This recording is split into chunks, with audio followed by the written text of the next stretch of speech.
না, ঘরে নামাজ পড়া জায়েজ নয়। ঘরে নামাজ পড়া জায়েজ নয়। পুরুষদের জন্য জামাতে নামাজ পড়া ফরজ।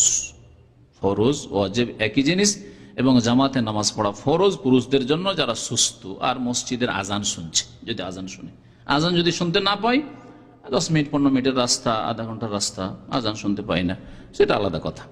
কিন্তু আজান শুনতে পাই আর যদি যেতে পারে তাহলে অবশ্যই যেতে হবে। ঘরে নামাজ এভাবে হবে না। আব্দুল্লাহ বিন মাসউদ রাদিয়াল্লাহু তাআলা আনহু একটি হাদিস বর্ণনা করেছেন, ওয়ালাউ সাল্লাইতুম ফি বুয়ুতিকুম কামা ইউসাল্লি হাযাল মুতাখাল্লিফ আল মুনাফিক। তোমরা মুনাফিকদের মতো যদি ঘরে ঘরে নামাজ পড়ো তাহলে দালালতুম, তোমরা গুমরাহ পথভ্রষ্ট হয়ে যাবে।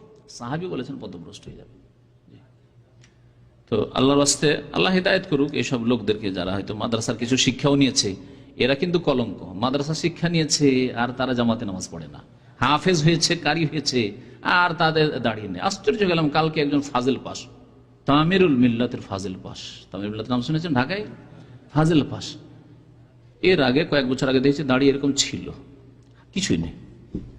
আরে ভাই, এই যদি অবস্থা হয় তাহলে জাতিকে কোন পথে নিয়ে যাবেন আপনি? তারপরে এদের নামাজেরও ঠিক নাই। মুশকিল হচ্ছে যে চেয়ে বড় বিপদ, এদের নামাজই পড়ে না ঠিক করে, শুধু পয়সা আর পয়সা। আল্লাহু আকবার। আল্লাহ পাক যেন হিদায়াত দান করেন আমাদের সকলকে। এদের চাইতে যারা পড়াশোনা করেছে আর আমল না বেআমল, এদের চাইতে অনেক ভালো ওইসব অশিক্ষিত ভাইরা যাদের এক অক্ষরের জ্ঞান নেই, কিন্তু আলহামদুলিল্লাহ তাকওয়া পরহেজগারি আছে। সায়েন্স সই করতে জানেন না, কিন্তু আলহামদুলিল্লাহ হারাম কাজ করেন না, ফরজ ওয়াজিব ছাড়েন না, জামাতের নামাজ পড়েন, তাকওয়া পরহেজগারি আছে। আপনি ভাগ্যবান, বলুন আলহামদুলিল্লাহ, অনেক ভালো আছে।